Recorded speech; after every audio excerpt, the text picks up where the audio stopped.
Today's episode is with Dean Valentini. He calls himself the Dean of Wealth. He's going to talk about his journey, how he started only in 2020. I'm sitting here in 2024. So in 4 years, he created financial freedom for himself. And he went from listening to Bigger Pockets to speaking at the Bigger Pockets conference in such a short period of time. You got to hear this guy's journey. It's really cool because on this show, we try to talk about not only the physical aspects of investing in real estate and creating wealth and financial freedom, but how do we do it and along the way and stay centered and stay grounded and keep all the other areas of our life intact. And Dean has done that. And so we kind of dive into stoicism just a little bit. Not that this is a philosophical channel, but really just making sure that, look, if you're listening to this, we all know people who have gone the wealth journey, and they've just gone so far the wealth journey that every other area of their life falls apart.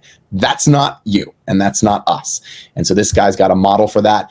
His advice is wise. His advice is centered. Check it out. And please share it with somebody you know.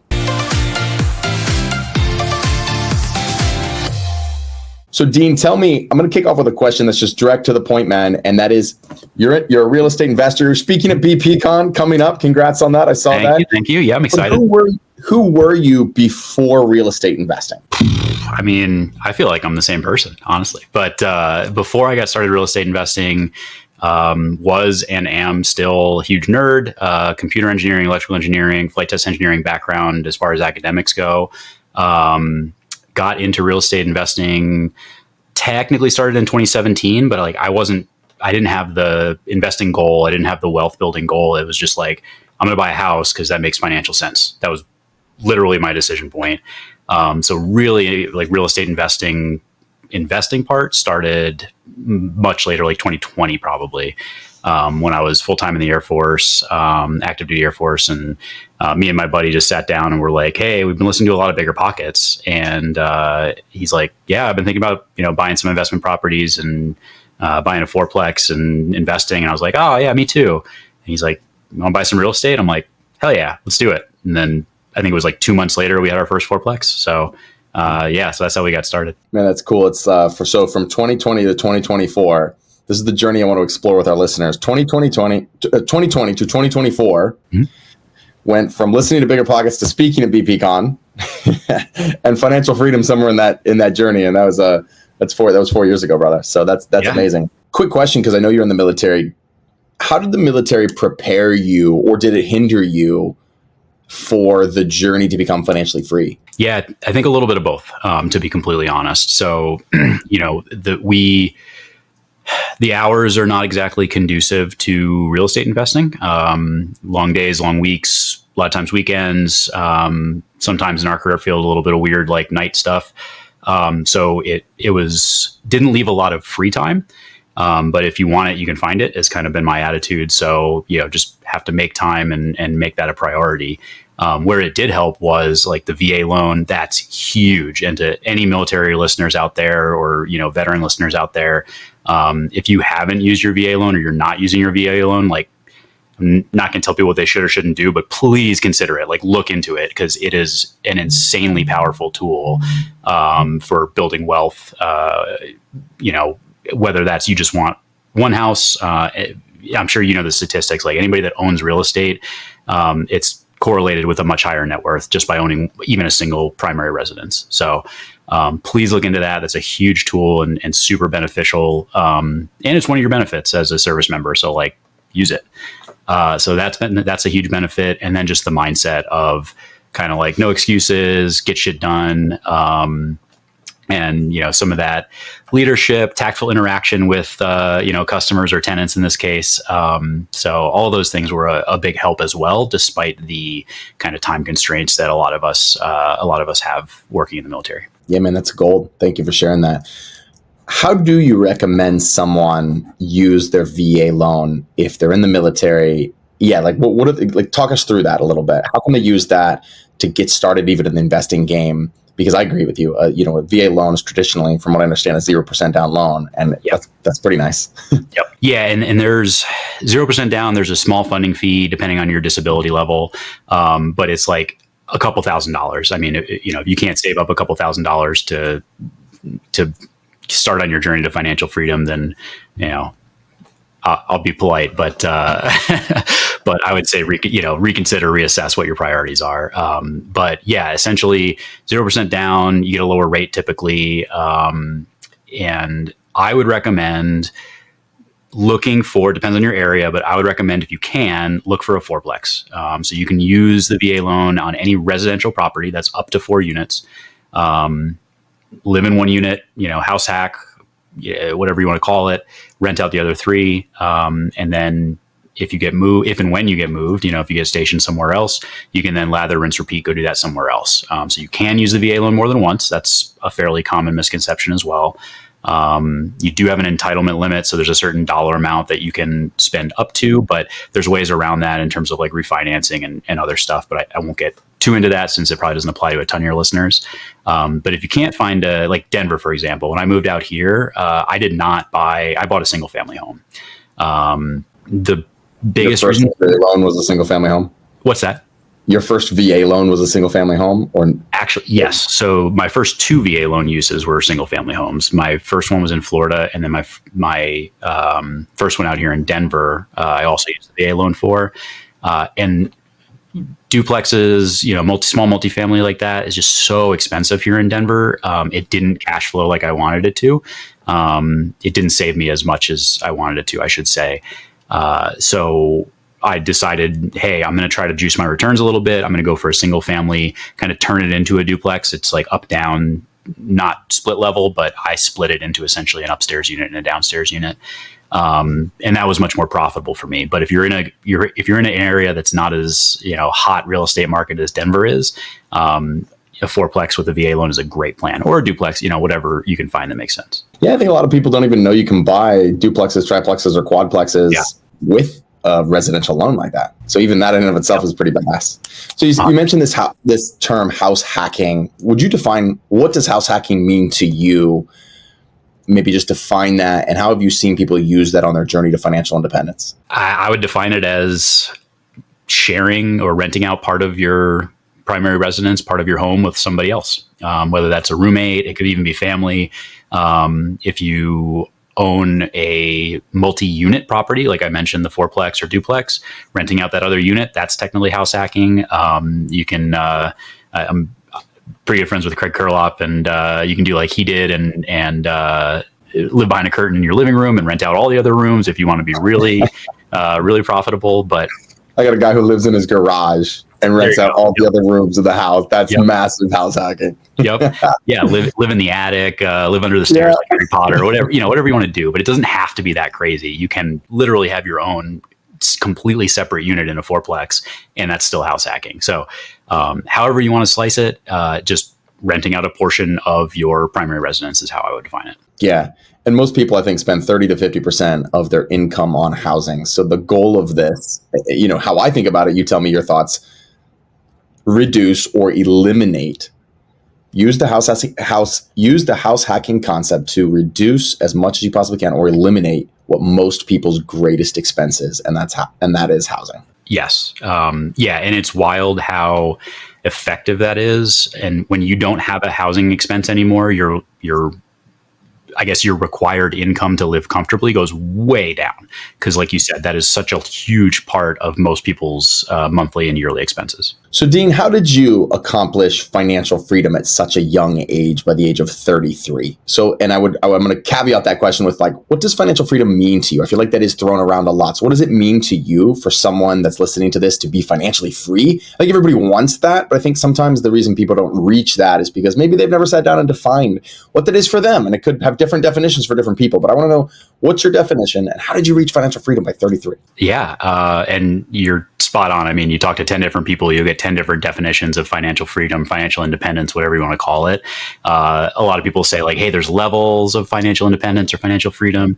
For me, it's just, I can maintain my existing quality of life. So I'm not making sacrifices. I'm not eating ramen for every meal. I'm not I'm not giving up things I love or things I enjoy, without having to go to a W-2 every day.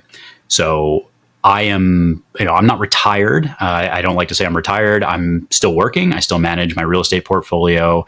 I'm still looking to build my income and go do other things and add on to, add on to my businesses and my assets.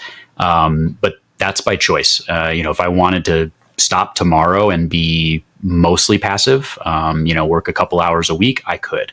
So that's what it means to me. And that's because a lot of my income is coming through long-term real estate rentals, investment properties. Yeah, that's a great definition. So tell us about your journey of getting there then. How did you start? What were kind of like maybe your 3 to 4 to 5 steps on that journey to getting to financial freedom? Well, I guess, like I said, the distinction between 2017 and 2020, technically I bought my first property in 2017, single family home in Florida when I was stationed there, ended up renting out some of the rooms to a couple of buddies that were in my squadron that I worked with.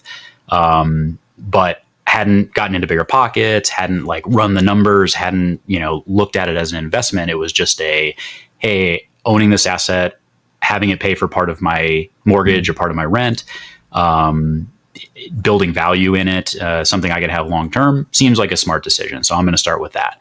So I kind of call it my accidental house hack because I didn't go into it. I didn't know what house hacking was. I didn't know what co-living was. I had no idea. I literally I was renting from my buddy who was doing that. He was renting a room in his house to me. And I was like, oh, well, if he can do that, I can do that. And I can make some money instead of paying him rent. So that was my motivation, no books, no podcasts, none of that stuff. So less intentional about it, but it still worked out really well.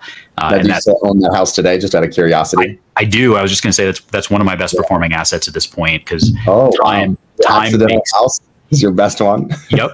Time makes a hell of a difference in real estate, as I'm sure you know.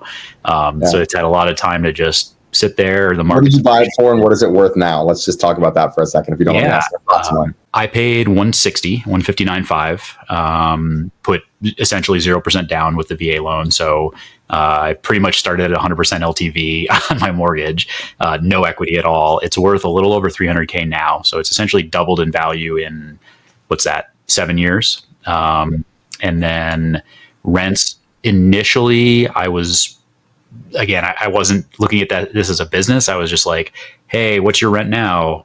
Okay, I'll charge you a little bit less if you want to come live with me. And that's how we did it. But I was still paying off almost my entire mortgage while I lived there. And then got to cover my mortgage and then some after I moved out by renting out an extra room. And then now it's about double. Rent is about double the mortgage. PITI. That's great. Okay, so you got your accidental house. That was just like you getting your feet wet. You're covering your mortgage, and then I'm assuming you moved. And did you keep doing that, or did you decide to adopt the fourplex strategy, or where did you go from there? Yeah, I wish I had kept going. I wish I had stayed on that momentum, but I actually hit the pause button for a little while. I moved to California from Florida to go to test pilot school, and that was around the time, a couple of years into that, I had a 45-minute drive minimum each way to work every day. So a lot of podcast time. So that's when I started getting into like bigger pockets and all that. Looked around California, didn't love it, especially the kind of tenant landlord laws environment. And that's not to discourage anyone. There's plenty of people who are very successful landlords and own very successful rental properties in California. But it was a little bit beyond my risk appetite. So when we got into the small multifamily space with Anthony and I, we decided we were going to start looking out of state. Also cheaper. So that came with that added benefit. And so did you buy from there? Where did you end up buying? What state? We ended up buying in Ohio, Dayton, Ohio. So right near Wright-Patt Air Force Base. That was one of the reasons that drew us to it. Was that the reason why there was military there, or just? Yeah, that's a big plus. And I know there are some investors who use that as their entire strategy is like, let's go find a military base because there's a stable rental population. The rent is pretty much guaranteed. And yeah, it's, jobs and the industry is usually pretty good around those areas. So yeah. Why else Ohio, if you don't mind me asking? The other reason I would say was we knew some folks. So we had team boots on the ground. We had boots on the ground. We had referrals, references from other investors who we knew and trusted. And it was just a cheaper market. So that was a big part of it. And then of course we looked at like the metrics of the market in terms of population growth, job growth, rent growth, all those kind of critical aspects of, hey, is this market, getting better or getting worse? And you don't want to jump on a sinking ship. So yeah, I think so many people make quick snap decisions about where they're investing. They're just like, well, good deal, or someone said it was this. But I think you just hit on some of the main key points. Is the area actually positively growing in population, right? What are the landlord-tenant laws? You hit on some of the big things that everybody should really research in that city, in that state, before they go buy a big multiple six-figure piece of real estate. So you said job growth, you said population growth, rent growth. Has rent consistently increased, or has it been going down? I think that's important, because obviously you just gave us a great example of a house, started just paying your mortgage and now it's paying double your mortgage, right? So we want an area with rent growth. Florida's been a great rent growth area. And then I think, where can you cash flow, right? Where can you actually find a property to rent value? And I just that actually makes sense, so that you can cash flow. And I don't think people put enough time and energy into that. I tell people, if it took you 8 months to figure that out, I have some students that took 8 months, they flew around, they figured out all the areas.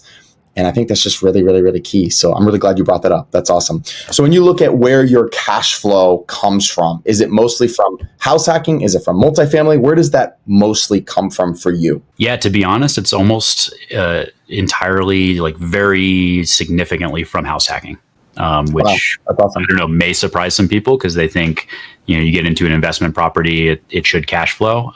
We sacrifice. Well, won't surprise people on this podcast. That's all we talk about here. That's fair. That's fair. We kind of accepted a little bit of a sacrifice, because, the Midwest market, it was cheaper to get into, but it also didn't cash flow quite as well as some of the hotter markets. And this is, again, part of just luck of the draw where I've been stationed. Florida, Denver, those are good markets. Now, I want to ask you, when someone's looking to get into real estate, house hacking, we have this little definition on the show that we basically say house hacking is when you live there, and then it becomes co-living when you stop living there. And that's the only difference between the two. I'm not sure if you agree with that definition or not, but that kind of helps us keep it separate.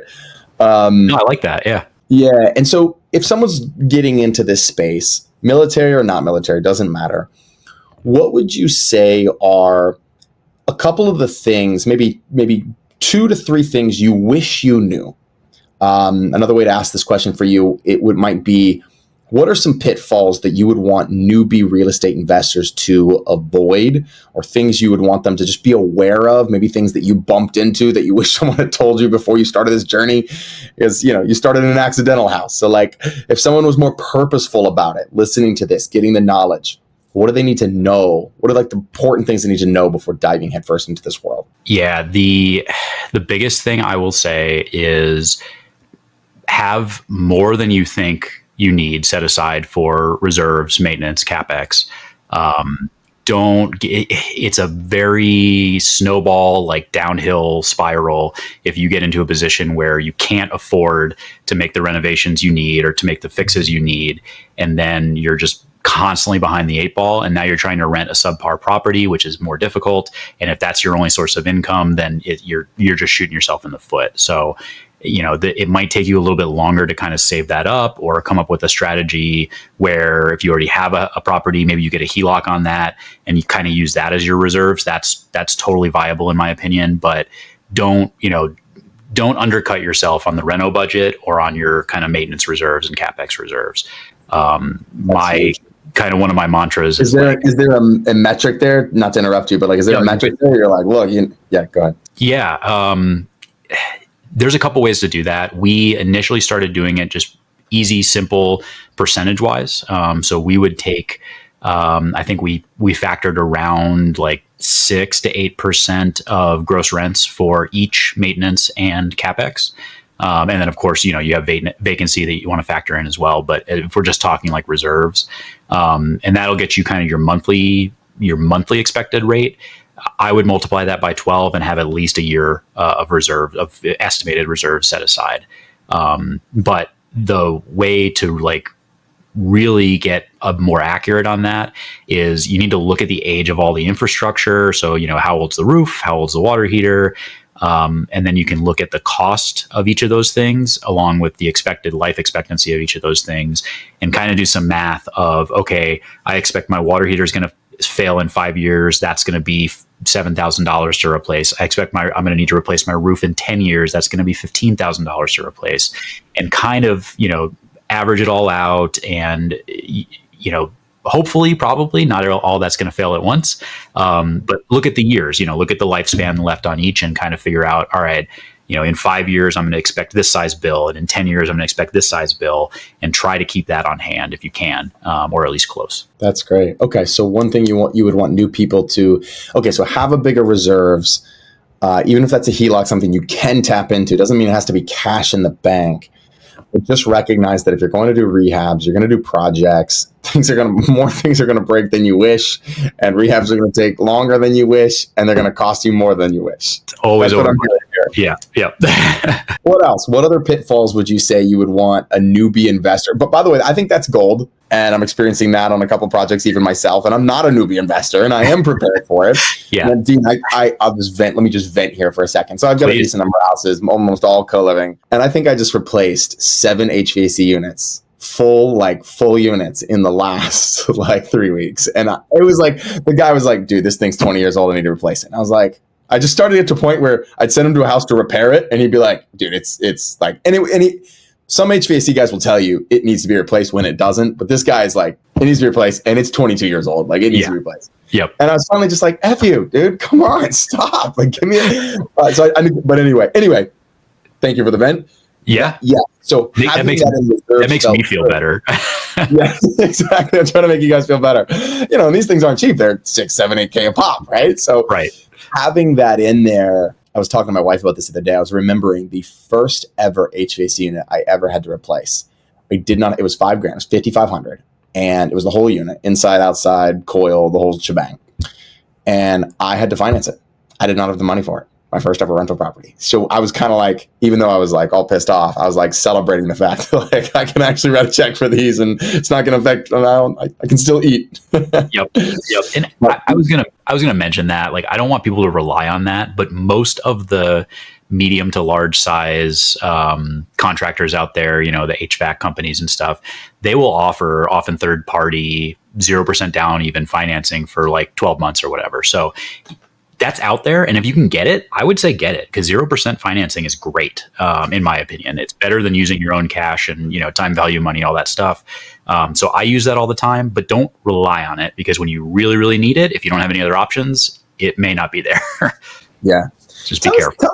Tell us about time value of money. That's a concept I've heard a lot about. I'm not even sure I'm like super familiar with. How would you describe that to someone? I mean, real simple. It just means $1 today is worth more than $1 tomorrow. And there's a lot of reasons that inflation's a really big part of that. Yeah. And then there's also just opportunity cost. So if I take $1 today and go invest it in something that earns me a, 10% return or even 5% return, that's better than not having that year to earn that. Now I have $1.05 next year. Whereas if somebody gave me $1 next year, I would only have $1, not $1.05. That doesn't sound like much when you use that scale, but compounding interest and all that other stuff, like it adds up. So this is why when someone owes me money for a contract or something, I want as much of it as I can up front, because it's more valuable today than it will be in a year, because I could invest it at 5%. And it's 5% greater the next year. Like, so and if I owe someone money, I want to push it off as far as possible. That's right. Yeah. If I can create that, as long as I'm wise, right, in the middle. If you don't have access to that money, it limits your options on what you can do with it. You can't go capitalize it somewhere else. You can't go buy more real estate. You can't go invest it in the stock market and earn returns. So again, if it's sitting in a bank account with 0.025% interest, you're literally losing money to inflation. I don't care if that's, 2% inflation or 20% inflation, you're losing money every year. Yeah. So there you guys go. You heard it from Dean. Go use your money, invest in real estate. Any other big things? So what other things would you want a newbie investor to know, or a pitfall you'd want them to avoid? Maybe this is a little bit of a cop-out answer, but I think the pitfall is not getting started.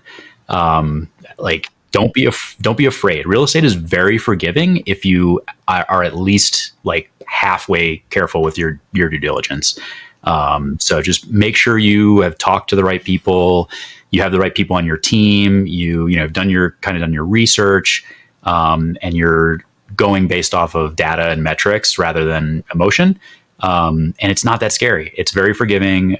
You can make a lot of mistakes and still come out okay and even on top. And like we said in the very beginning, time, it heals all wounds in real estate, and it is the real power of real estate. It's not like, real estate is not a get rich quick scheme. But it's a get rich slow scheme.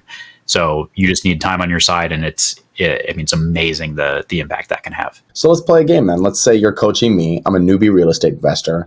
I come to you, Dean, I got this house. I really want to buy it. What would you want me to tell you so that you have the confidence to give me a thumbs up and say, Sam, that is a good deal. You should get started investing in real estate, and you should get started with that house. What would you want to hear from me? Yeah, I'm sure you have some sort of calculator that you give your students in your community, and we do the same thing. So I would say, hey, plug everything into this calculator. Let's look at your mortgage. Let's look at your taxes and insurance, if that's, whether or not you include that in the mortgage. But and then go find the rent comps, the comparable rents in your area. What do you think you can earn for this property, whether you're renting by the room, whatever your strategy is? If you're doing short-term rentals, let's go look at AirDNA or some other analyzer. So the two biggest things are going to be obviously your expenses and your income. And it obviously we talked about earlier, like there's a lot more on the expense front than just mortgage. So you need to factor in utilities if you're paying utilities, maintenance, reserves, what else? Landscaping, just anything you can think of that you might have to pay. Make sure you're factoring that in every month. And then I would look at if it's a co-living or a house hack. Another factor that a lot of people, and I had a hard time wrapping my head around this as well. A lot of people come to us and say like, hey, this is not going to cash flow. Like I'm going to be losing money on this every month as a house hack, as a co-living space. And I asked them like, what were you paying for rent before or now? Oh, I'm paying $2,000 a month in rent right now. Okay, what are you losing, quote unquote, with this house as a house hack? I'm losing $1,000 a month. Okay, so you just got back $1,000 a month because you're paying $2,000. Assuming you move in, you're living in the place. Right. So instead of paying $2,000 a month for rent, essentially you're paying $1,000 a month for rent to yourself in your own house. And then when you move out, what does that look like? So maybe it cash flows when you move out, maybe it doesn't. That's another discussion. But those are kind of I would say the biggest factors to look at in terms of, how does it affect your financial situation? Yeah, that's cool. And what kind of risk it can put you in. Yeah. Right? Yeah. I guess it goes back to reserves. Do you have the right reserves to be able to float this until it's full and make sure it's there? Right. Yeah. And reserves totally covers vacancies as well. I just had rental market is tightening in a lot of places. Denver's one of them. I just had the longest vacancy I've ever had, which was still like less than a month. But, if you're not prepared for that, if you don't have reserves, the mortgage is still coming due. The bank does not care if you have tenants or not. So that's right. Exactly. Wow. So what would you say? So you kind of have this sprint to financial freedom. You learn, you grow, you double down, you become financially free. You do a lot of it through house hacking and this co-living. What is your life about now? What's life about for Dean right now? Well, when I say we, Anthony and I, so he's my business partner. He's the one I mentioned, like we met in test pilot school. We got started in Ohio. We are now kind of pivoting our focus. I just separated from active duty 6 months ago. He's separating in August in a couple months here. And with that, we're each losing, a 6+ figure salary. So we're kind of like, we'd like to replace that in some fashion. Real estate's great, but it does not do that overnight, as you know. So we're like, okay, what's another good investment strategy where we can kind of more rapidly build that quote unquote active income? Not a fan of flipping, not a fan of wholesaling. Those are viable strategies, just not really for us. So we started looking into business acquisition or acquisition entrepreneurship. So buying small businesses, basically. So that's a big focus for both of us right now, going forward. And then on the personal side, just living life, getting outdoors more, hiking more. I'll be hiking Kilimanjaro next month. So that's been on my bucket list for a while. So I'm pumped for that. I've probably been out walking with the dogs 3 times this morning, went to the gym, did some reading, went to the dog park with them. It's just trying to, be intentional about doing more of the things. Tired. Yeah, I know. There's been some work in there too. Don't worry. Yeah, a little work. I'm hiking Mount Kilimanjaro in September, which is really cool. So I think I'll do that when we chatted earlier. You'll have to tell me exactly how have you done that before? Or is that your first time? No, first time. Yep. First time? Same. Yeah, that's great. Yeah, man, I think there's a common pattern, and I think one of my mentors always says that life is really nothing more than pattern recognition. Like, you can succeed at life if you can succeed at recognizing the patterns that make people fail and the patterns that make people successful. And he says, and so I've been starting to ask this question of just like, what are these patterns that you see of people who make it big in real estate, who really can go and scale? And one of the patterns that I've seen, I see this with Grant Cardone, I see it with pretty much like every big real estate guy, Robert Kiyosaki was this way, is they have these companies or these jobs, like you just mentioned, that are what I would call their cash cows. And then they take their money and they put it into real estate, and that creates, so they make millions here, but they make tens of millions over time by sticking that in there. So you're basically saying like, hey, my cash cow has been this job. I now need to create a cash cow so I can continue to accelerate this real estate journey. And I do think a big mistake, and I want your thoughts on this. I do think a big mistake a lot of people make is they go, well, I don't need a cash cow to do real estate. And they just, they think, but you kind of do, right? Like, because real estate just takes capital. Like we've talked about that like 4 times already on this one episode. Like, the HVAC unit goes out, capital. The refrigerator goes out, capital.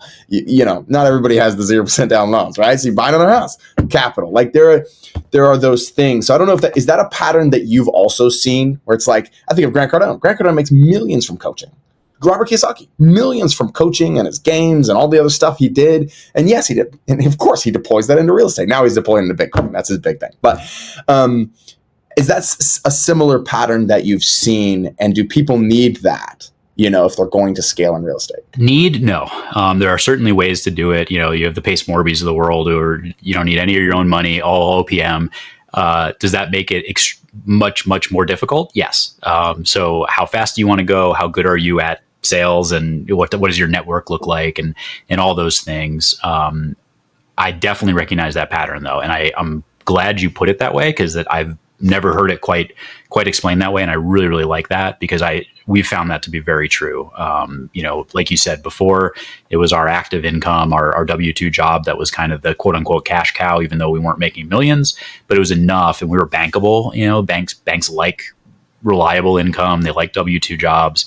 So when you go to apply for a mortgage, even if you're a realtor, if you don't have 2 years of consistent proof on that it's going to be much harder to get a conventional or FHA or, traditional kind of mortgage. So it, especially on the house hacking front, it makes it way easier if you have some sort of reliable, steady, consistent income. And then, that's exactly our strategy. Even with business acquisition, those are assets in and of themselves, but take that money, take that excess that we're making from that income, and go dump that into an asset like real estate, where we can continue to appreciate, have tax advantages, build wealth that way, and build value over the long term. Yeah, that's great, man. I like how you put that though too. Maybe that's a kinder way to put it, is like, hey, like, it just makes it way harder, right? Like 1% harder and stressful, and like, because I think even Pace Morbys, he's putting back a couple million a month from coaching, right? He's doing just fine. Yeah. yeah. And so I think it's like these guys, they have that active side of things. I think David Green on this podcast, when I interviewed him, he said, Sam, passive income's a myth, man. He's like, it's passive-ish at best.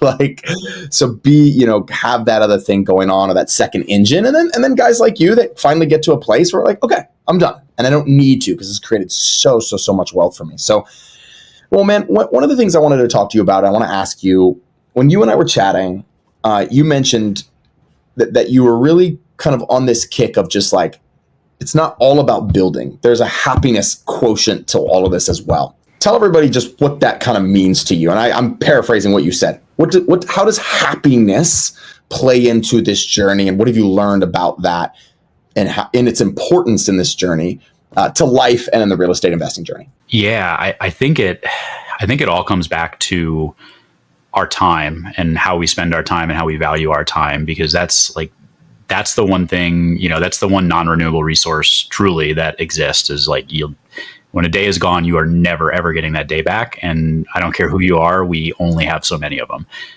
So I try to, it sounds a little bit morbid sometimes when you talk about it like that, everybody's going to die, memento mori, all that stuff.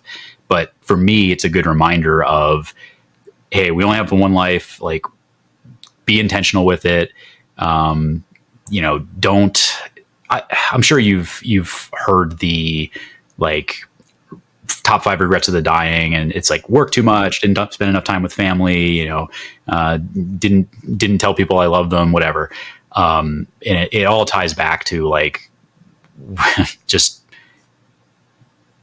aligning how you spend your time with your priorities and your values. And I think, roundabout way of answering, but to me, that is what leads to happiness, is if you get those things right, I think you're going to be in a pretty good spot. Yes. So I'm going to go one layer deeper on this, because I love this. And I think it's something that you've really figured out for you, as evidenced by the 3 dog park visits today. No, I'm being playful, but, like, how do you do that? How do you align, what you value to how you spend your time? Because I can think of a lot of Americans that are not aligned in that. Mm-hmm. And I've friends, people in my life. Sure. Yeah. I'm certainly no life coach. Well, how did you do it? Anything like that. But yeah, I can tell you what I did, or how I look at it, which is, I think you nailed it, is first you have to identify your values. Like, what brings you intrinsic happiness? What do you intrinsically value? It's not about, like, the Rolexes or the Ferraris that give you status, so you value them because they bring you external validation. And, if you enjoy driving Ferraris because they're fast and fun for the sake of driving Ferraris, then that's great. And maybe that is something that is on your values list. But if you like it because you like the way people look at you, it turns heads on the road, maybe that's not the best internal motivation to be kind of chasing. And, like, hey, no judgment. I like cool cars too, but so I think first identifying it, look, kind of taking some time, sit with yourself and look and see, where do I feel my best? Where do I feel most fulfilled? Some of the things, like, for me, again, like spending time with my dogs, spending time with people that I feel aligned with, usually fellow entrepreneurs, people who are kind of obsessed with growth mindset and self-improvement and getting better and bettering the world as well, volunteering, stuff like that. That's where I find that I'm just like, yeah, like, this is good. Even if it's hard, you're out in the heat building a Habitat for Humanity kind of thing, and, like, you're in the sun for 8 hours and it's, it's hot, sweaty, it's hard work, it's miserable. It's like, you feel good, even despite maybe the less than ideal environmental factors. That's cool. So identifying your values is kind of where you'd kick it off, and then start to, maybe don't make a radical shift, but start to move towards that, or make a radical shift. Hey, whatever works for you. Some people like the cold turkey approach. But yeah, once you figured that part out, I would say just start trying to do as much of that as possible and be intentional with your time. Look at your calendar.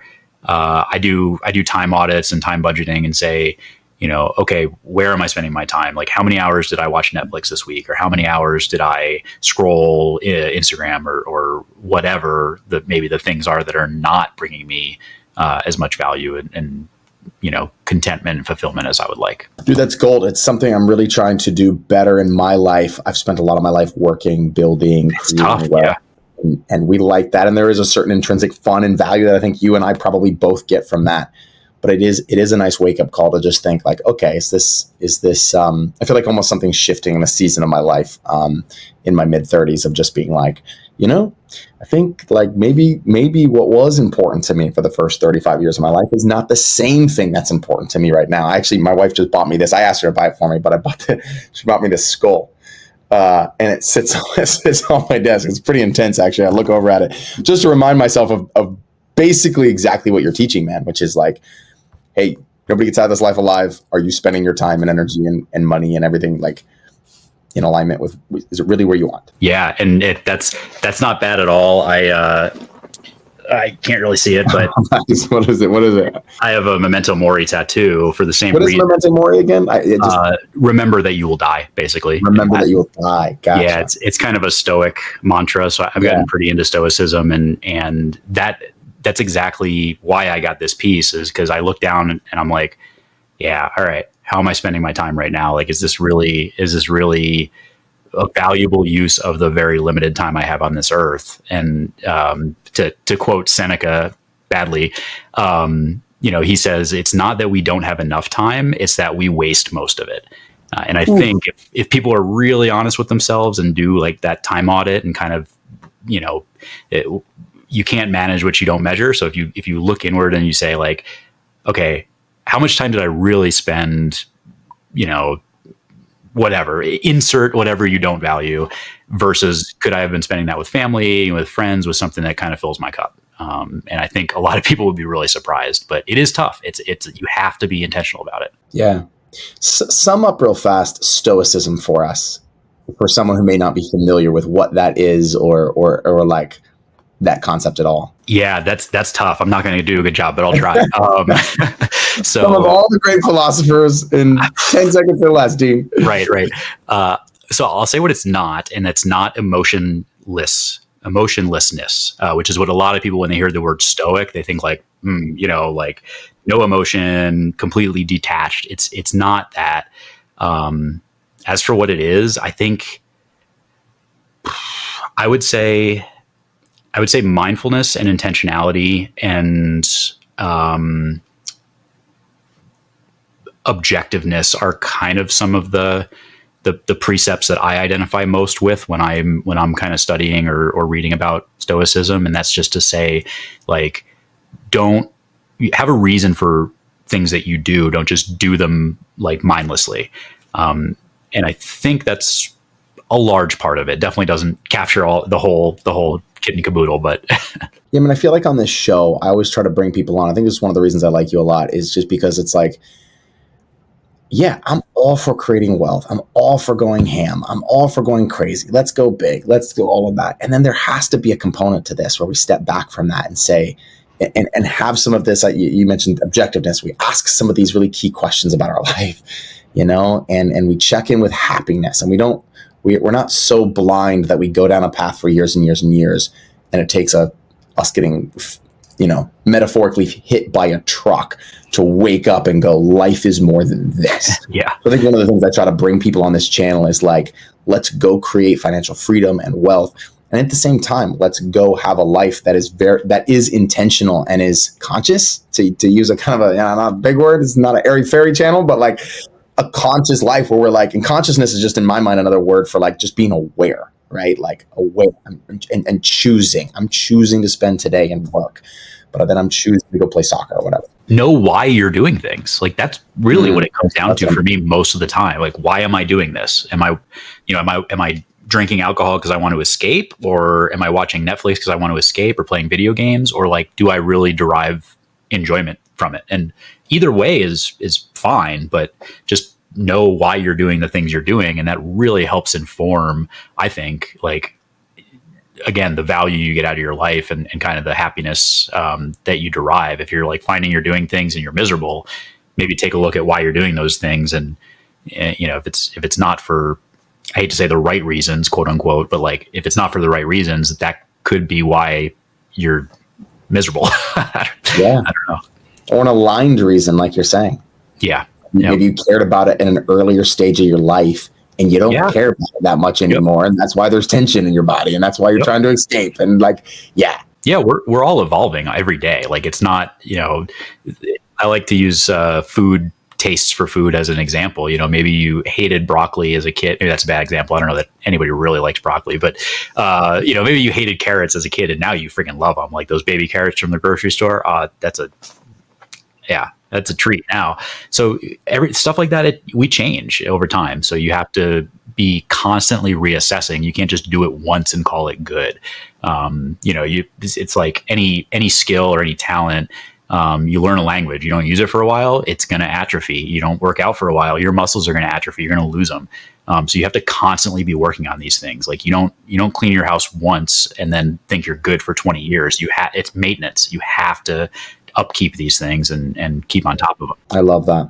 Yeah. Someone told me the other day, I think this is a Tony Robbins quote. He said, motivation doesn't work. And Tony Robbins' response, similar to what you just said, he's like, yeah, neither does bathing. Like you have to do it often.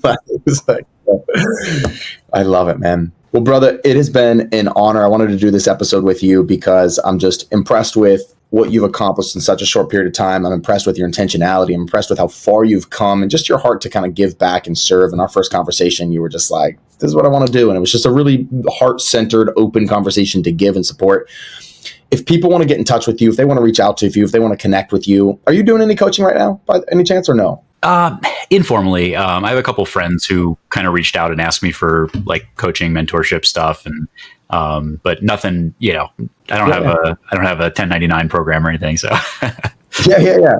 Well, regardless, if someone wants to get in touch with you, follow your journey through this. Maybe go see you speak in Mexico. I think it's in Cancun. BPCon is in Cancun, right? That's right. Like that. That's right. Yeah, I'm excited. I might be there, man. I've never been to one. I really want to go to one of those events. I was going to ask this would be a good one to go to if you're thinking about it, because you get an all-inclusive, work vacation. It's a write-off. It's all the exactly. So I was like, I'm going even before I found out. Great way to boost attendance, right? To be like, we now are not doing this in the convention center. Yep, exactly. That's badass. But how do people get in touch with you? What's the best way for them to connect with you, brother? Yeah, probably I would say Instagram is probably the easiest. So I'm at the Dean of Wealth on Instagram.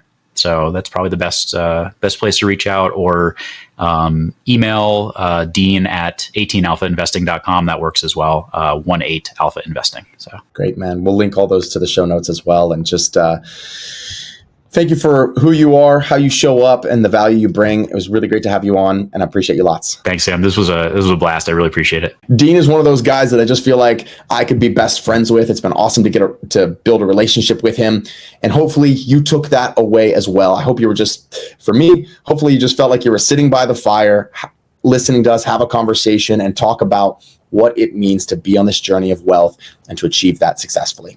Enjoy this episode. I hope you did, and share it with a friend. We'll see you guys next time.